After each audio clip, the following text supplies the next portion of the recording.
Hello, welcome back. I'm going to read this story, Pinkalicious and Aqua, the Mini Mermaid. Peter and I were going to see our mini friend Aqua for a special play date. She was going to show us all her favorite seaside spots. We headed over to the aquarium where Aqua lives. When we arrived, we found Aqua in a tank full of colorful creatures. "Hi, Aqua," I said. "Ready to go?" "Just a moment," she replied. "I'm almost done teaching this school of fish how to mambo." While we waited, Peter and I checked out the aquarium. "Look," I said, "that's a butterfly fish. And that one's called a parrotfish. I found a frogfish and a toadfish," Peter pointed. "We saw a goatfish, a scorpionfish, and a porcupine fish too. Maybe they should call this a zoo aquarium," I said.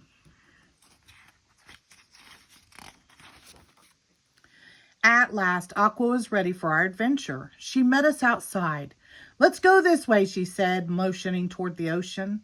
We scooped up Aqua in my pink bucket and skipped through the surf. Soon we reached a big hole filled with water. "Welcome to the tide pool," said Aqua. We leaned over the edge and peeked in. There were starfish, clams, and sea plants everywhere. It was like a miniature ocean, perfect for our miniature friend. "This is my favorite spot to think," said Aqua. "Clams make great listeners." Peter stepped on something flat and smooth as he walked along the coast. "What's this?" he said. "Oh," cried Aqua, "a sand dollar! How wonderful!" Peter's eyes widened. "A sand dollar? Excuse me, Aqua, but I need to borrow this bucket." Aqua and I relaxed on the shore as Peter hunted for sand dollars. "Should we tell him it's not real money?" Aqua whispered. "Maybe in a minute," I said. Just then we heard a big rumble. "Oh, the waves are loud today," Aqua marveled. "Actually, that was my tummy," I said. "Excuse me, it was definitely time for a snack." "I know just the place," said Aqua. Our mermini guided us to the grove of palm trees with more coconuts than you could count. Aqua showed us how to split them in half and sip the milk inside. It was like our own tropical tea party. "May I offer you a little milk, Aqua?" I said, pouring some into a seashell. "Why, thank you," Aqua replied. "It goes perfectly with my seaweed sandwich." After we ate, Aqua said she had one more place to show us. "But this one is a surprise," she said with a smile. She led us to the cove and told us to close our eyes. We walked very, very slowly. "Now," said Aqua, "look around you." In the cove was the most beautiful collection of ocean treasure we had ever seen. There were seashells of every shape and color. Pieces of sea glass sparkled in the sunlight. "This is where I keep all the treasure I find on my sea adventures," said Aqua. "It's my special collection. Do you like it?" But Peter and I couldn't answer. We were simply speechless. The three of us sat in the cove and looked out at the ocean. Everything was peaceful and quiet. Suddenly, Peter stood up.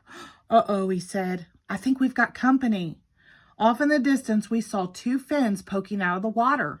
They were swimming toward us fast. "Are those sharks?" I asked Aqua. She gulped. "I hope not," she said. The fins got closer and closer. I was scared. "What are we going to do?" said Peter. "Maybe they just want to be friends," I said, though I wasn't sure there was such a thing as a friendly shark. Just then, the creatures burst out of the water. They weren't sharks at all. They were dolphins. And not only that, they were pink dolphins. "Of course," said Aqua. "I should have known. Pinkalicious and Peter meet Sandy and Shelley. They pass through here around this time every year." "How do you do?" I said, courtesing. "Thank goodness you aren't sharks," said Peter. Sandy and Shelley bobbed their heads and squealed. Then they jumped way up high and did double flips. "I think they like you," said Aqua. "They're putting on a show." Sandy and Shelley leaped and twisted and twirled and splashed. When they were done, they nudged us with their noses. They want you to join them, said Aqua. Peter looked at me. I looked at Peter. A swim with the dolphins? How could we resist? As the sun began to set, we knew it was time to go home. Sandy and Shelley gave the three of us a ride back to the aquarium. Goodbye, we called from the beach as their fins disappeared back into the ocean. We waved goodbye to Aqua and thanked her for showing us all her favorite spots. The beach is full of magic, I said, and you're the most marvelous part. Yeah, said Peter, that's for sure. As I lay in bed that night, I could still smell the salty sea air. I made a wish upon a sea star that I'd be back to visit soon. The end. Thank you.